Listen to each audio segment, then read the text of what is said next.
तो स्वागत है दोस्तों आपका आज की ब्रांड न्यू वीडियो में, जहां मैं आपके लिए लाया हूं एक और रियल लाइफ हॉरर एक्सपीरियंस। और आज का एक्सपीरियंस जिन्होंने हमसे शेयर किया है, उन्होंने अपना नाम अनोनिमस रखने के लिए कहा है। तो वीडियो के लिए हम उनका नाम अंशिका मिश्रा रखेंगे। अंशिका वैसे तो ब्राह्मण फैमिली से बिलोंग करती हैं एंड ये अंशिका के खुद का एक्सपीरियंस है। Thank you very much Anshika, आपका ये एक्सपीरियंस हमारे साथ शेयर करने के लिए। ब्लैक मैजिक, काला जादू या टोना टोटका, क्या आप इन सब चीज़ों में विश्वास करते हैं? बहुत से ऐसे लोग होंगे जो मेरी इन सब बातों में विश्वास नहीं रखते हैं, बट क्या कभी आपके साथ ऐसा हुआ है कि आपका कोई जान पहचान या कोई भी आपके आस पड़ोस में ऐसा कोई इंसान जो आपसे जलता है और कभी गलती से आपने उससे कुछ ले लिया है, लाइक कुछ खाने की चीज़, कुछ पहनने की चीज़ या कोई भी चीज़ जो उसने दी हो, एंड उसी वक्त से आपका और आपके परिवार का बुरा वक्त शुरू हो गया हो, वो भी इतना बुरा कि आप बर्बाद होने के कगार पर आ जाए? ऑनेस्टली मेरे पर्सपेक्टिव से ऐसी सब चीज़ें एग्जिस्ट करती है, क्योंकि अगर पॉजिटिव चीज़ें होती हैं तो नेगेटिव चीज़ें भी डेफिनेटली होती हैं। जहाँ तक मैंने सुना है कि अगर कोई आपके ऊपर ब्लैक मैजिक कर दे तो ऑलमोस्ट नामुमकिन हो जाता है इन सब चीज़ों से छुटकारा पाना, क्योंकि ये जो ब्लैक मैजिक होता है ये बहुत ज़्यादा स्ट्रॉन्ग होता है। और जो अक्सर ब्लैक मैजिक करते हैं वो किसी शैतान या दूसरे यूनिवर्स की एंटिटी से एक तरह का सौदा कर लेते हैं। सौदे में वो एंटिटी उन्हें खूब नेम, फेम और सक्सेस या जो भी उन्हें चाहिए वो सब देती है, लेकिन बदले में वो इनसे इनकी सोल का सौदा करती है। और आज की वीडियो में मैं आपको बताऊंगा कैसे किसी ने अंशिका के ऊपर ब्लैक मैजिक कर दिया था और उसकी वजह से उसे क्या क्या झेलना पड़ा था। तो वीडियो में आगे बढ़ने से पहले अगर आपके पास भी है कोई भी रियल लाइफ हॉरर एक्सपीरियंस, तो आप मेरी जीमेल आईडी या मेरे इंस्टा पर आप मुझसे अपनी स्टोरी शेयर कर सकते हैं, जो कि मैं अपने वीडियो में कवर अप ज़रूर करूँगा। तो बढ़ते हैं वीडियो में। तो करीबन 1 साल पहले की ये बात है, जब अंशिका का जन्मदिन था एंड बर्थडे सेलिब्रेशन के लिए सब रिलेटिव्स को इन्होंने इन्वाइट किया था। और अंशिका का बर्थडे था तो सब ने अंशिका के लिए कुछ न कुछ गिफ्ट लाया था। उन्हीं में से एक औरत थी जो कि अंशिका की ही आंटी थी। उन्होंने अंशिका के लिए एक खूबसूरत सी साड़ी लाई थी और वो साड़ी अंशिका को उन्होंने गिफ्ट की थी। और अंशिका को भी वो साड़ी बहुत पसंद आई थी और उसने वो साड़ी रख ली। लेकिन अंशिका ने ये तो सोचा ही नहीं होगा कि उस साड़ी को लेके अंशिका ने अपनी ज़िंदगी की सबसे बड़ी भूल की है, क्योंकि अंशिका का कहना है कि जब से वो साड़ी उसके घर आई थी तब से अंशिका के साथ अजीब अजीब चीज़ें शुरू हो गई थी। क्योंकि उसी के 2 दिन बाद जब एक रात अंशिका अपने बेड पर सो रही थी, उसे ऐसा लगा कि कोई उसके पैर को टच कर रहा है। फिर थोड़ी देर बाद उसे फील हुआ कि उसकी थाइस को कोई टच कर रहा है। फिर कुछ देर बाद किसी ने अंशिका का एक हाथ पकड़ के ज़ोर से उसे बेड के दूसरी साइड खींच लिया था। तब अंशिका बहुत ज़्यादा डर गई थी और ये सब चीज़ उसके साथ अक्सर होती रहती थी, जिसकी वजह से अंशिका के मन में रात को सोने का डर बैठ गया था, क्योंकि उसे लगता था कि अगर वो सो गई तो फिर से उसके साथ यही सब चीज़ें होगी। इस वजह से अंशिका ने रात को सोना भी कम कर दिया था। रोज़ रात को 12 बजते ही अंशिका की नींद खुल जाती थी और फिर उसे नींद ही नहीं आती थी, क्योंकि वो जैसे ही सोने की कोशिश करती उसे बहुत ही ज़्यादा अजीब और क्रीपी चेहरे दिखाई देते थे। फिर लगता था उसी के पीछे कोई बैठा है और उसे देख रहा है, और उसके साथ हमेशा ये होना चालू हो गया था। ये सब होने के बाद अंशिका को लगा कि हो सकता है ये उसका वहम हो और वो हेलुसिनेट कर रही है। उसने कई डॉक्टर से कंसल्ट किया, मेडिसिन ली, लेकिन कोई भी मेडिसिन अंशिका पर कुछ असर नहीं दिखा रही थी। इन सब चीज़ों से दुखी होकर अंशिका ने अपने घर पे सब कुछ बता दिया था कि रोज़ रात को उसके साथ क्या क्या हो रहा है। लेकिन उसके घर वालों ने उसे कहा कि तू खामखा टेंशन ले रही, ये सब तेरे मन का वहम है, अपने आप सब ठीक हो जाएगा, टेंशन मत ले। लेकिन ये सब तब ज़्यादा बढ़ गया जब अंशिका के पीरियड्स स्टार्ट हुए।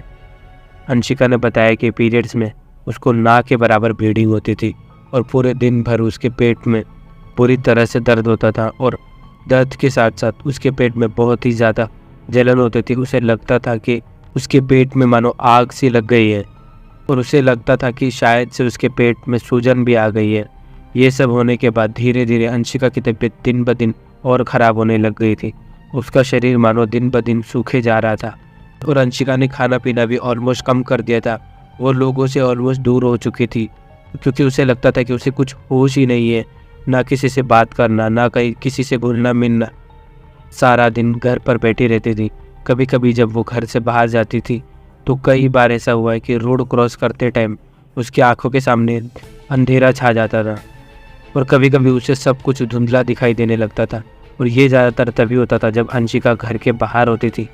और एक दिन तो रात के अराउंड 8:30 बजे थे, तब अंशिका अपनी स्कूटी से कहीं पर जा रही थी। तो एक ब्रिज के यहाँ पर अंशिका की स्कूटी अचानक से ख़राब हो गई थी। ब्रिज के कुछ दूर उसे एक प्रेग्नेंट औरत दिखी जो कि आधी जली हुई थी। एक क्रीपी से स्माइल देके वो अंशिका को घूरे जा रही थी।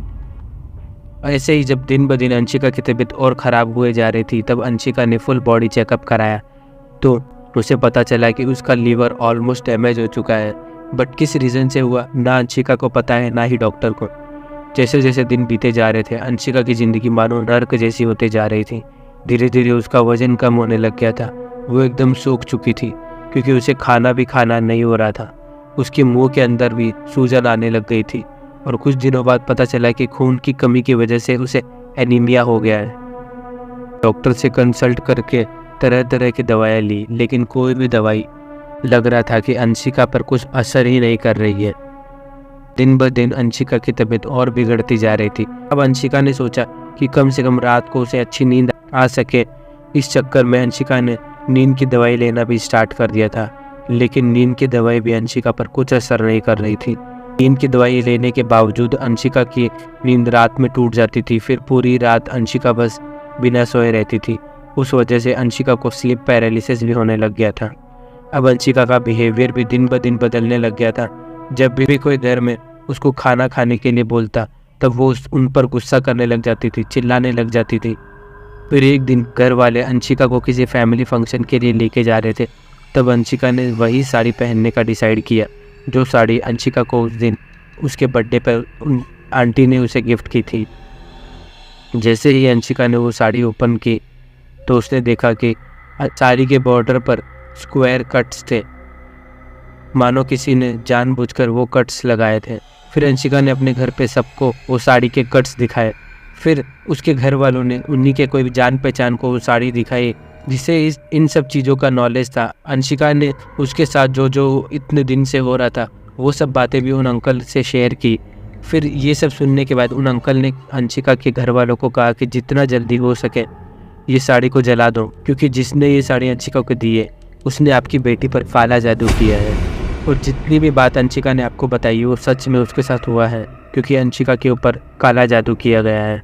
ये बात सुन के घर वालों ने डिसाइड किया उस साड़ी को जल्दी से जल्दी जला देने के लिए।